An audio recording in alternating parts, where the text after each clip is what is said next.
India yang pergi haji umroh, dia belajar dengan Syekh Muhammad bin Abdul Wahab yang mengajarkan tauhid yang murni, kembali kepada Al-Quran dan Sunnah dan seterusnya. Ya, efek daripada itu ketika kembali melawan penjajah Inggris, jadi mujahid, karena tauhid itu kan salah satunya tahrir. Imam Bonjol itu pejuang apa teroris? Pejuang. Penampilannya kayak teroris kalau sekarang, ya, berjanggut, ini berjubah, gagah begitu. Ngajinya dari mana? Dari Muhammad bin Abdul Wahab di sana. Makanya ada perang Padri. Perang Padri yaitu perang melawan adat istiadat yang didukung oleh Belanda, yang itu ada khurafat, takhayul, syirik, diperangi. Nah, ini kita hati-hati. Jadi kalimat Wahabi itu sebetulnya nggak diakui oleh Muhammad bin Abdul Wahab dan murid-murid, tapi ditujukan, dilakopkan atau dituduhkan.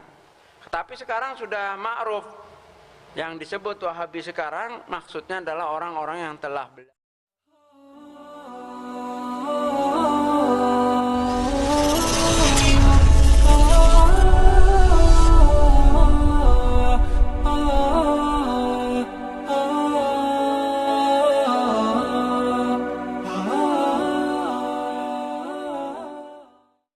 Assalamualaikum warahmatullahi wabarakatuh. Waalaikumsalam. Pertanyaan boleh buat satu-satu, buat Bapak dulu. Kan kita lihat bahwa umat manusia ini kan ada yang sebagian membenci Islam, tentu dia nggak bisa merusak Islam dengan cara langsung to the point. Dia harus masuk dalamnya kan. Seperti misalnya dia membuat bisnis lah, itu kan contohnya kan dia mengatasnamakan Islam kan. Nah, sekarang kan lagi banyak kan fenomena Wahabi gitu kan. Nah, udah gitu kan itu kan Wahabi itu kan dituduhkan orang yang sunnah isbal, yang menegakkan sunnah. Nah, apakah itu juga termasuk pemahaman-pemahaman yang diberikan kepada, yang saya dengar sih kepada Syiah yang sudah terungkap kedoknya oleh para ulama Saudi Arabia lalu disebarkan, lalu dia ingin menutupi kedoknya itu dengan cara menyebutkan orang-orang Sunni ini seperti Wahabi. Apakah itu benar? Mohon tanggapannya. Dan pada Ustaz satu lagi ini kan Ustaz kan sering muncul di media ya. Nah kan alhamdulillah sekarang udah kenal sunnah, yang dulunya mungkin dekat kepada bid'ah lah. Nah ini kan ada perubahan tentu ya.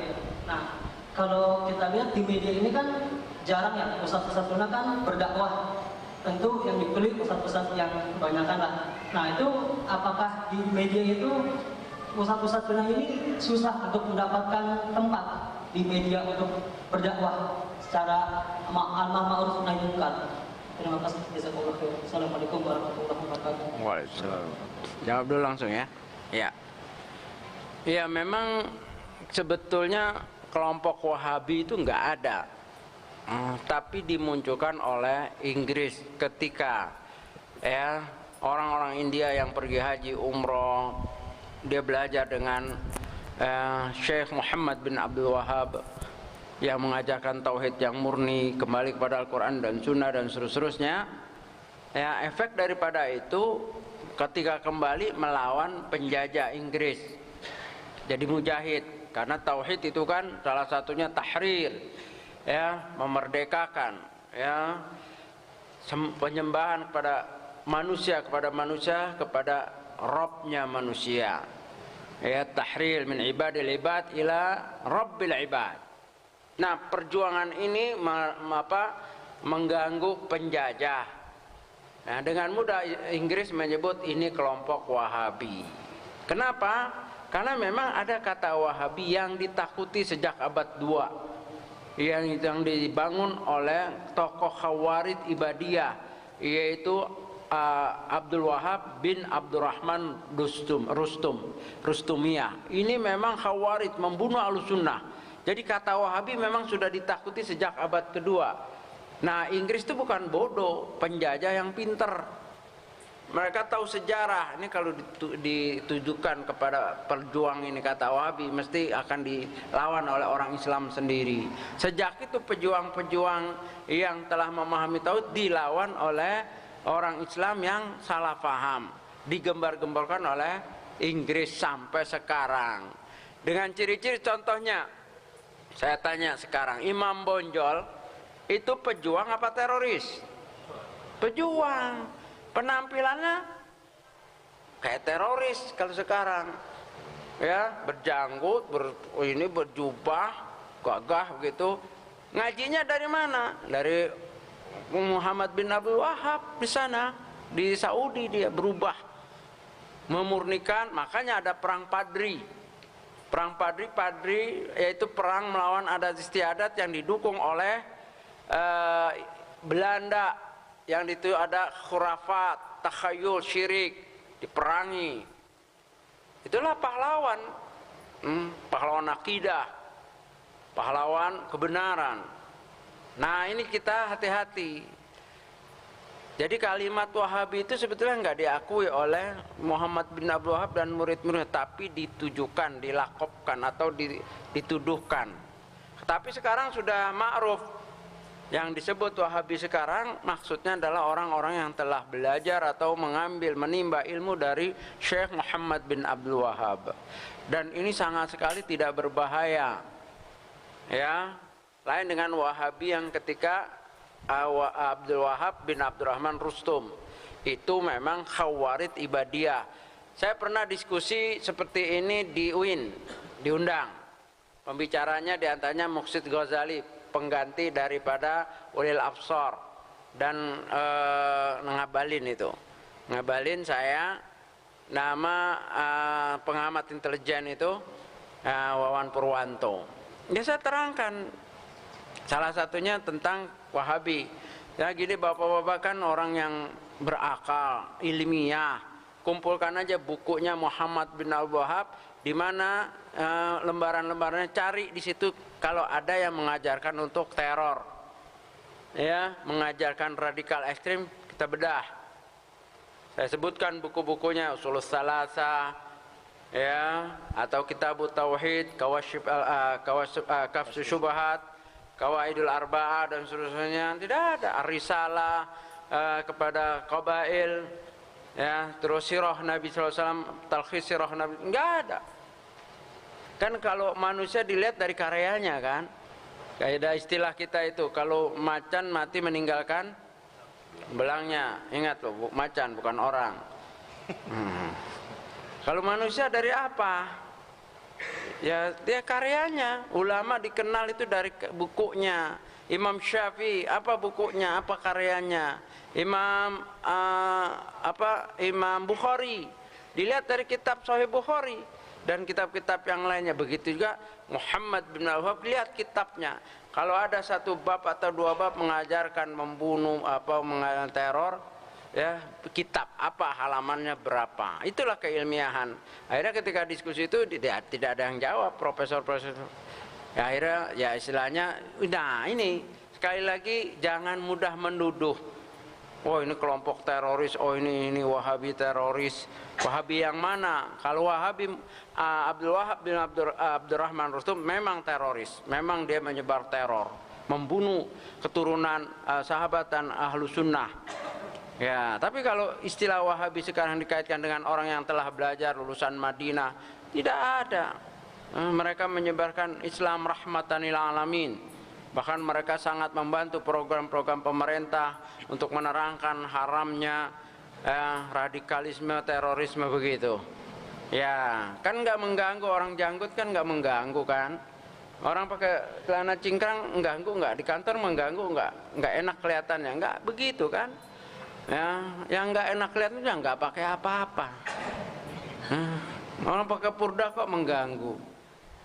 Nggak ada, itu biarin aja. Ya, saya rasa itu saja. Wallahu a'lam. Iya, untuk pertanyaan saya, tahun 2013 saya datang ke menjenguk seorang pimpinan redaksi di Trans 7. Kemudian ada kameramen yang minta diruqyah. karena dia mimpi buruk, sering ketindihan. Kemudian saya ruqyah, jinnya menunjukkan eksistensinya, jadi bunyi gitu kan. Akhirnya jadi sebuah tayangan. Ya, dari situ produsernya ngeliat, wah kayaknya bagus nih. Nah, sebagian orang, guru-guru saya, kawan-kawan saya nggak suka. Kenapa? Ngapain kamu ikutan dakwah di TV yang hari ini menyiarkan perdukunan, besok menyiarin ruqyah, cuma campur-campur gini, kamu bantu. Kan ada yang sebagian guru-guru dan kawan-kawan saya yang begitu. Terus waktu itu di 2013 di Indonesia ini marak penipuan atas nama terapi yang dilakukan oleh ustadz-ustadz. Tapi berkedok ustadz, aslinya dukun. Dari mulai duit puluhan ratusan juta sampai pencabulan.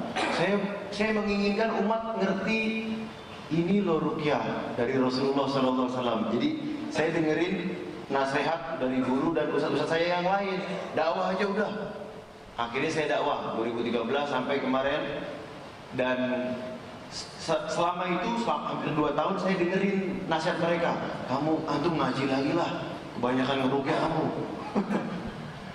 Akhirnya saya kemarin diminta tanda tangan kontrak untuk melanjutin jadi host. Saya nggak mau. Akhirnya Ana mau kuliah deh. Akhirnya saya milih kuliah lagi di Utsman bin Affan, bahasa Arab dan Al-Quran. Itu kenapa? Karena saya mau ngimbangin, kayaknya udah cukup deh 2 tahun di media. Dan kenapa para asatidz nggak mau masuk ke TV-TV seperti itu? Karena memang fitnah ya. Ya, contohnya yang gampang. Saya diminta hadir ke acara Bukan Empat Mata untuk mengenalkan ruqyah. Itu hujatannya banyak sekali. Yang menghujat kawan-kawan sendiri. Ngapain di sono? Pikiran saya, umat Islam banyak yang belum tahu. Jangan-jangan banyak yang masih melakukan kesyirikan. Saya datang hari itu, Masya Allah, sebelah kanan saya semuanya dari komunitas udah lumping, muntah massal. Ada penyanyinya, ya penyanyinya, semoga Allah memberi hidayah kepada kita semua. Itu jomplang dari kursi. Itu cuma apa? Baca ayat kursi Al-Ikhlas Al-Falaq An-Nas dengan niat mengusir yang mengganggunya. Artinya hari itu saya ngelihat Allah tunjukkan bahayanya kesyirikan. Jadi ada masalah, tapi memang ada fitnah. Fitnahnya apa? Ya ada cewek cantik, ya itu kurang lebih seperti itu. Jadi kalau ditanya kenapa ustadz kok nggak mau? Ya karena menjauh dari fitnah. Dan saya juga, saya rasa 2 tahun buat saya cukup. Saya pengen ngaji lagi, saya pengen kuliah lagi. Tapi tetap saya masih berdakwah ruqyah di TV dakwah, Faisal TV. Ya, mungkin ini juga nanti Yusna TV. Wallahu a'lam. Mungkin dari saya itu ya. Jadi kita doakan aja semoga media-media Islam makin kuat, media-media dakwah makin kuat, dan ustadz-ustadz makin eksis di mana-mana sehingga umat tercerahkan. Jadi negeri ini jadi negeri yang baldatun thayyibatun wa rabbun ghafur. Bukan jadi negeri yang radikal, ekstremis. Dan negeri yang tauhidnya murni insyaallah. Di mana sunnah-sunnah Rasulullah ditegakkan. Mungkin dari saya segitu ya. Assalamualaikum warahmatullahi wabarakatuh. Waalaikumsalam. Masih ada? Nyatanya cukup. Cukup insyaallah.